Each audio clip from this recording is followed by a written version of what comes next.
Join us June 7th through the 21st, 2020, the MATRiX Cross-Culture Tour to Ghana, West Africa. See historic slave castles, learn your right of abode and ancestral heritage, discover rich culture, visit historical landmarks, experience the richness of worship, interact with early childhood educators, consider doing business with Ghana.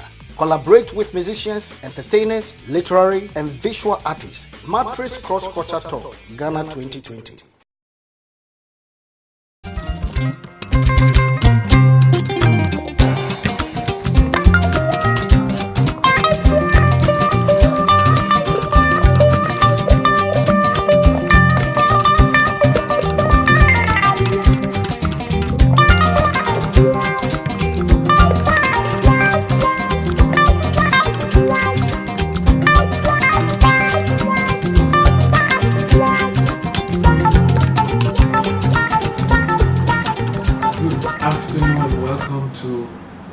MATRiX 2020 Ghana cross-culture tour, and today we have with us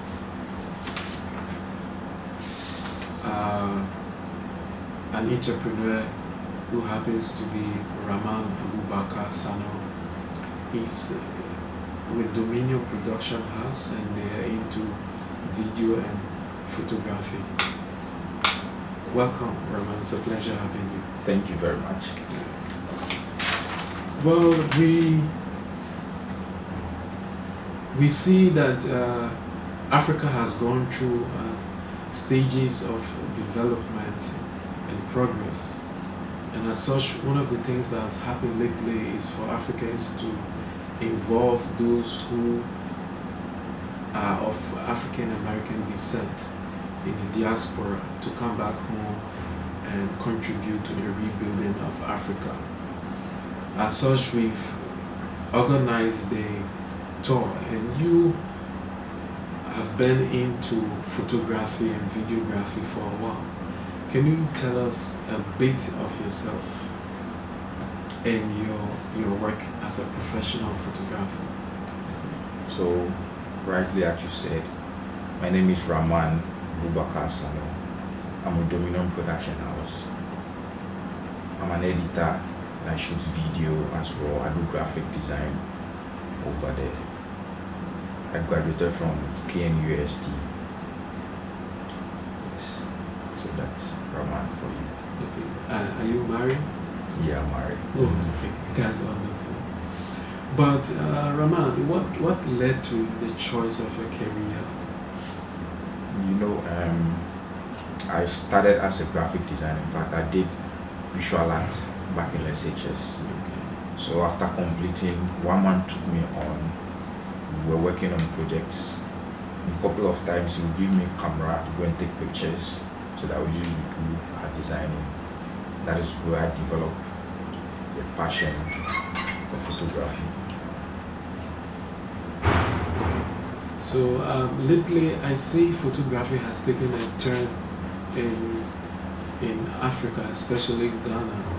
It's become a big thing. Before, we just have pictures on cards, and that was just it.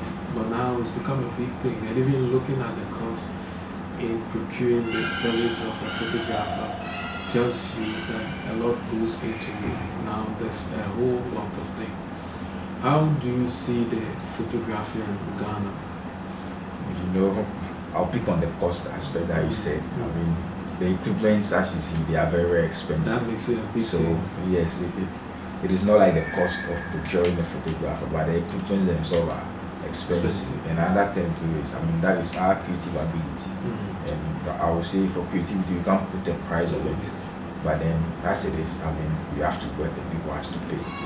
Yes, so that is how come photography seems to be expensive. But aside everything, I think the business is evolving, it is growing, and I think there is more that needs to be done. Yes. Okay, so is that something briefly, can you give us maybe a brief history of photography in Ghana, how it started, I mean from where it was to where it is today? Or how it started. If I'm right, I mean, the first photography center or sort of studies, I mean, was in GBC.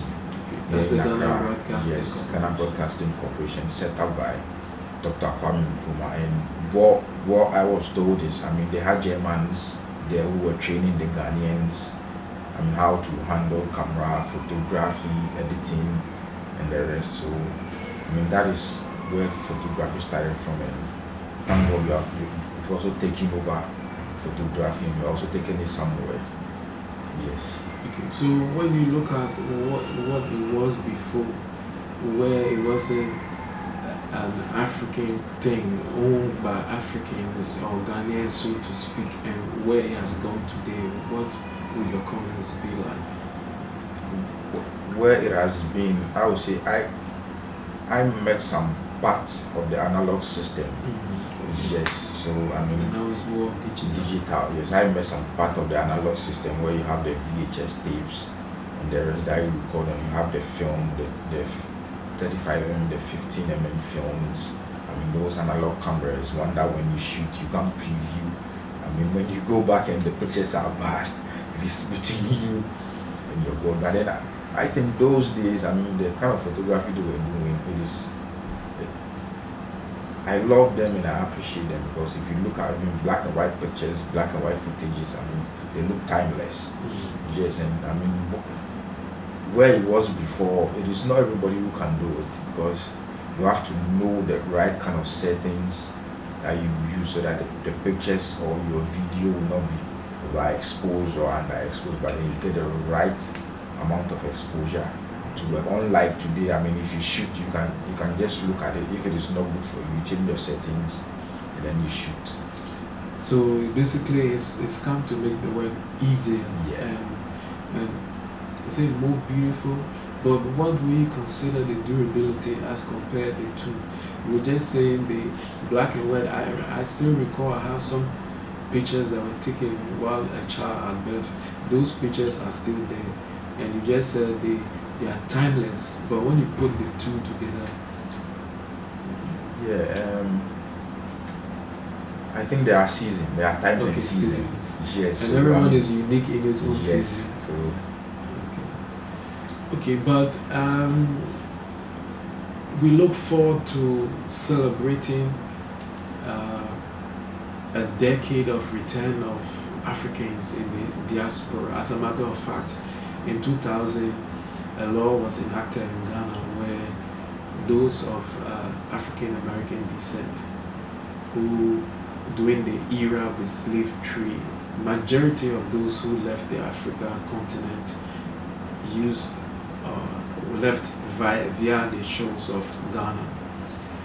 What do you make of this thing that the law has been enacted, that the right of abode, meaning you can come back to Ghana and have a timeless stay as long as you work and live in the confines of the law? What do you make of this right of abode?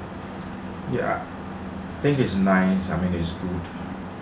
I mean, for us to have our brothers here back in Ghana, I mean, I believe they have a lot over there to share with us concerning photography. And we also have a lot over here to share with them when it comes to photography. So I mean, it's nice. And for photography, like I said, the things are expensive, and even buying them price expensive, and shipping is also expensive. Yes, so me talk of partnership, it's cool. They can come, they can set up, I mean, assembly centers here. Either we produce them here or we assemble, buy the parts, but then we assemble them here, so that I mean maybe buying will not be that expensive, and then shipping to will be curtailed. You get it here. So that is to say, it can be a nice thing. It's a pan-African thing. It can be a nice thing to have brothers from that side come back, partner with those who are already here to improve the game of photography and videography. Is that something that you look forward to in a short term? Yeah, exactly. Because with photography, I mean, you don't finish learning. It's so broad and so big.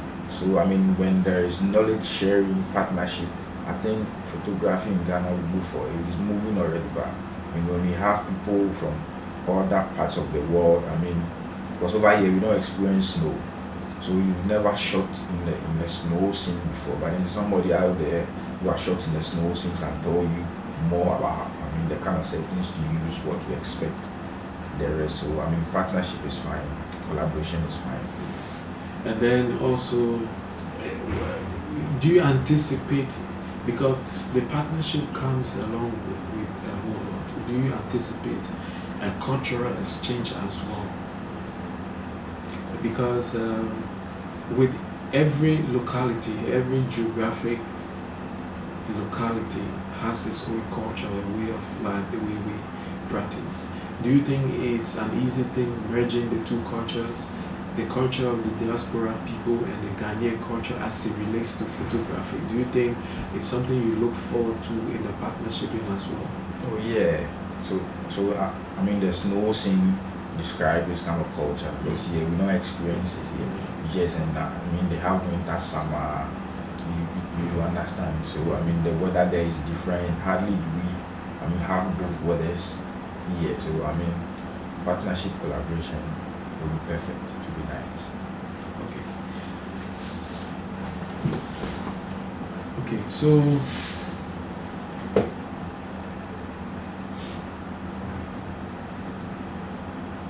as we speak, you have been in the industry. How long did you say you've been in this industry?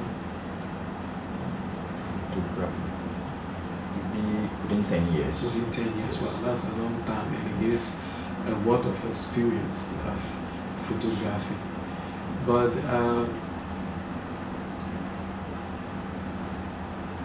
if an expatriate is looking for someone to, or let's say an African American is looking for someone to partner, of course, the video has all the experience. We've seen some of the work you've done. What are some of the things you might want to look for in somebody who would probably partner to upgrade and build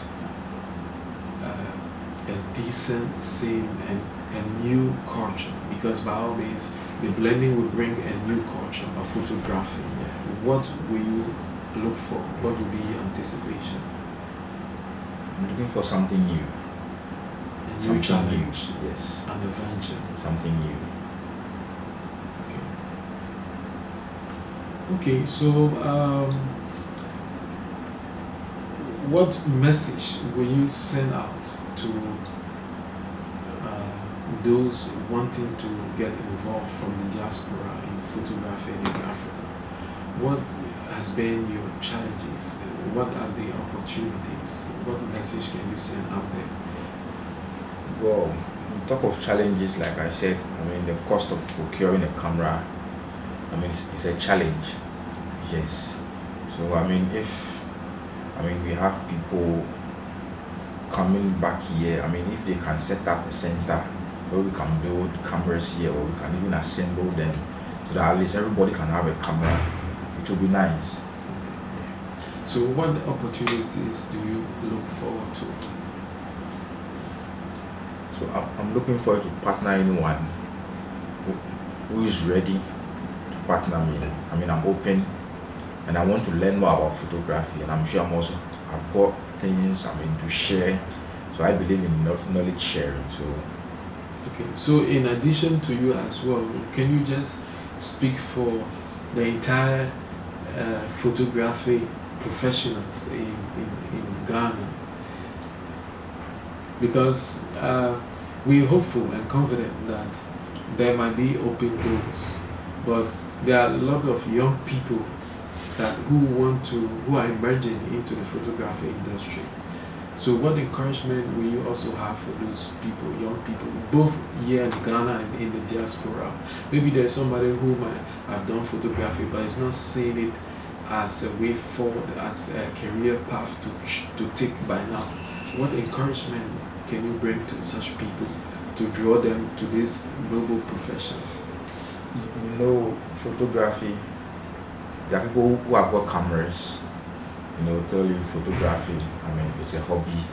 it's a passion, and it's nice. I mean, to have a camera, you see something that you think you can make off, then you take it. I mean, you create your world with your camera, that's fine. But then, I mean, we have taken it as our profession, and that is what we do. You get it? And I think now in Ghana, people are getting interested in photography. Yes, the emerging of camera phones, other gadgets like the DJI and those kind of things, the drones and the rest. I mean, people are buying into photography. People are getting interested in photography. So I mean, whoever wants to do photography, I mean, should do it and do it with passion. Being a hobby or a profession, should do it and do it. Okay. So lastly, just for our diaspora people, what Ghana enjoys peace and security for a long time, has had a stable economy. I mean, those are just a few to mention, but from your perspective, what are some of the signals you can send to those who are out there? There's still some perception of how Africa is, but what opportunities would you like to draw their attention to that is here in Ghana? Looking at the fact that this year, all people of African descent will have a homecoming, so to speak, a homecoming celebration here to be hosted in Accra.